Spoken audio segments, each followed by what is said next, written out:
আমাদের ভাইয়েরা, আমাদের বন্ধুরা, সহযোদ্ধারা আজকে নিজের একটা রাজনৈতিক ভিত্তিতে দাঁড়ানোর আগেই জামাতের ভিত্তিতে জামাতের জুতা পায়ে দিয়ে দাঁড়াই গেছে।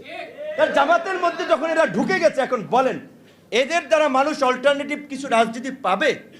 জামাতকে যারা ভালোবাসে, সমর্থন করে, তারা তো জামাতের মধ্যে আছেই। আবার এখন এই বিভাগীয় সমাবেশ করছে, জুলাই পদযাত্রা, এইটা আমরা জানি, সব লোক জামাতের। আমাদের বন্ধুরা ইন্টারিমের সময় মিছিল করছে, মিটিং করছে, পার্টি ওই যে সংসদ ভবনের সামনে লোক আনছে, ডিসিদেরকে চিঠি দিয়ে গাড়ি ফ্রি করে, লোক সব জামাতের। কাজী তারা দেখানোর জন্য আর জামাত ছাড়া আর বের হইতে পারতেছে না। এমনকি আবার আমার কয়েকজন সহকর্মী ছিল, সরাসরি আমি দু একজনকে জানি তারা জামাত ছিল না, কিন্তু তাদেরই অনেকেই বলতেছে যে এমপি যে হয়েছে এই 6 জন সবাই ছাত্র শিবিরের শিষ্য। তাহলে তারা আরেকটা জামাতের আরেকটা প্রক্সি পার্টি হচ্ছে, যেটা মাহফুজ আলমও বলছে যে জামা মওদুদির প্রক্সি পার্টি যদি এটা হয়, তাহলে এই বিপ্লব করে, গণ অভ্যুত্থান করে বিকল্প রাজনীতির ভ্যালুটা কি?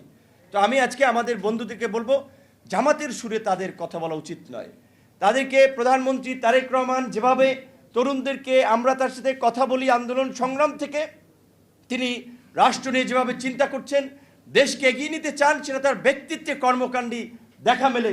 একজন বক্তা বলেছিল না যে সিএনজিওয়ালারা আলাপ করতেছিল যে আগে যাইতাম যে হাসিনা আসবে, এই জন্য সব রাস্তা ফাঁকা করে রাখছে আটকাইয়া, আর এখন প্রধানমন্ত্রীর পাশ দিয়ে সিএনজি ড্রাইভারও সিএনজি চালায় যাইতেছে, কোনো তার টেনশন নাই বা কেউ থামাইতেছে না।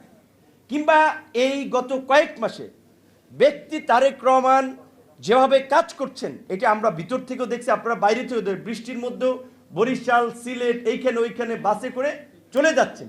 এইটা শুধুমাত্র শখ না, এই যে একটা মানুষ যদি তার মেমোরিতে ধারণ না করে এবং নির্বাচনের ইশতেহারের ফ্যামিলি কার্ড, কৃষক কার্ড থেকে শুরু করে ইমাম মুয়াজ্জিনদের বেতন এবং আমাদেরকে প্রবাসীদের জন্য প্রবাসী কার্ড চালুর বিষয়ে গতকালকে কনফার্মেশন দিয়েছেন, তিনি বারবার তার কাজের বিষয়ে মন্ত্রীদেরকে, দায়িত্বপ্রাপ্ত লোকদেরকে তাগিদ দিচ্ছেন যে আপনারা কি করছেন, কতদূর আগাচ্ছেন। আমরা সমর্থন করি এই কারণেই, কারণ এই মুহূর্তে বাংলাদেশকে একটা স্থিতিশীল জায়গায় রাখার জন্য বিএনপির বিকল্প নাই।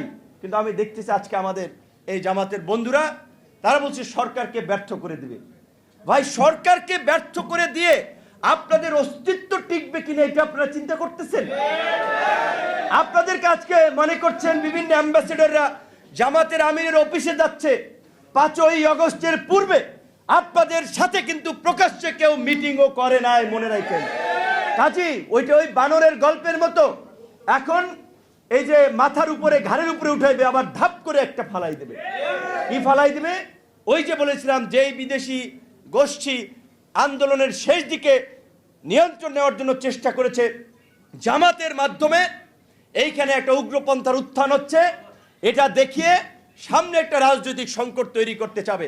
কাজী আমি এই জুলাইয়ের গণ অভ্যুত্থান অংশীদার ছাত্র, যুবক, তরুণদেরকে আমি বলবো, দেশের স্বার্থে, বাংলাদেশের স্বাধীনতা, সার্বভৌমত্বের স্বার্থে জামাতের বিরুদ্ধে আমাদের সতর্ক থাকতে হবে, জামাতের ষড়যন্ত্রের বিরুদ্ধে আমাদের সতর্ক থাকতে হবে।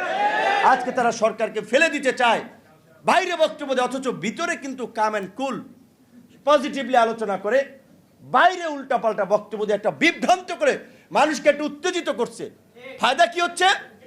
এখানে আওয়ামী লীগকে এর মধ্যে আরো বিভাজন তৈরি করতে জায়গা করে দেওয়া হচ্ছে।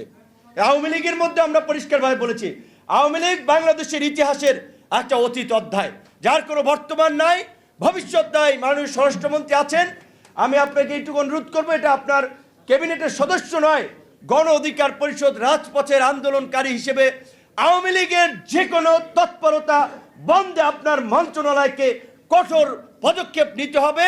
আপনি আপনার মন্ত্রণালয়কে নির্দেশ দিবেন, জনগণ আপনার সাথে থাকবে। আওয়ামী লীগের প্রশ্নে আমরা কোনো বিন্দুমাত্র ছাড় দিব না।